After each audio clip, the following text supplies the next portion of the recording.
Ahora tenemos el comentario internacional de la doctora Edmé Domínguez desde la Universidad de Gotemburgo en Suecia.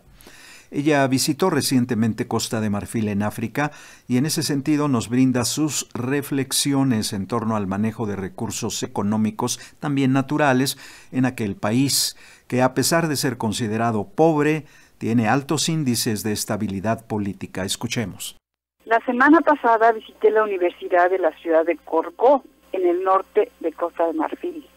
Se trata de una nueva universidad creada en 2012, pero ya con 11.000 estudiantes, y un campus parecido al de muchas de las universidades públicas pequeñas en alguna parte del interior de México. Esta es la cuarta ciudad en importancia del país, con unos 763.000 habitantes y que sigue creciendo. Lo impresionante es que esta ciudad fue uno de los bastiones separatistas durante las recientes guerras civiles de 2002 a 2007 y de 2010 a 2011.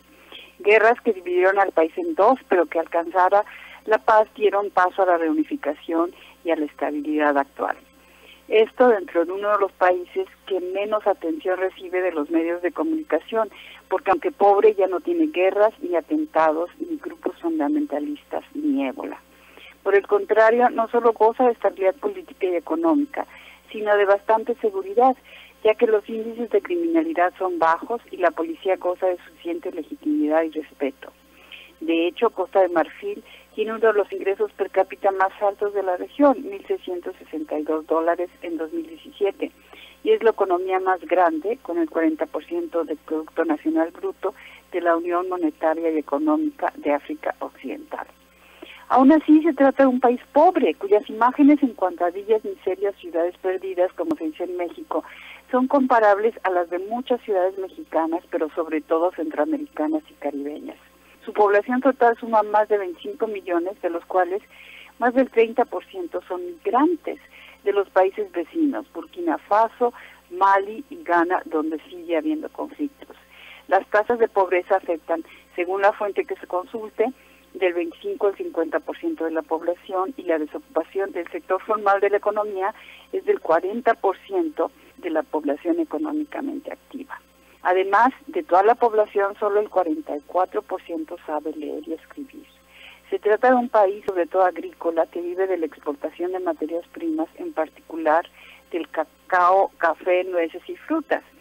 Es el primer productor mundial de cacao y de nuez de la India, pero solo el 6% de las ganancias en la industrialización del cacao que produce regresan al país.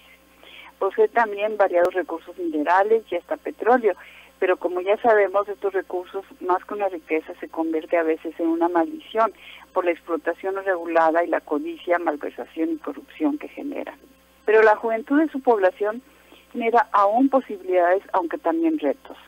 Costa de Marfil tiene una tasa de fertilidad de 5 niños por familia, que en las ciudades ha bajado a 3,7, similares a las de México en los años 70. Más y más niños participan del sistema escolar, que es gratuito, a diferencia de otros países en África. Y aunque aún son mayoritariamente los niños varones los que hay en las escuelas, las niñas participan más y más. Si en años recientes, entre los adultos alfabetizados, 51% de los hombres y 37% de las mujeres estaban alfabetizadas, esto está cambiando rápidamente.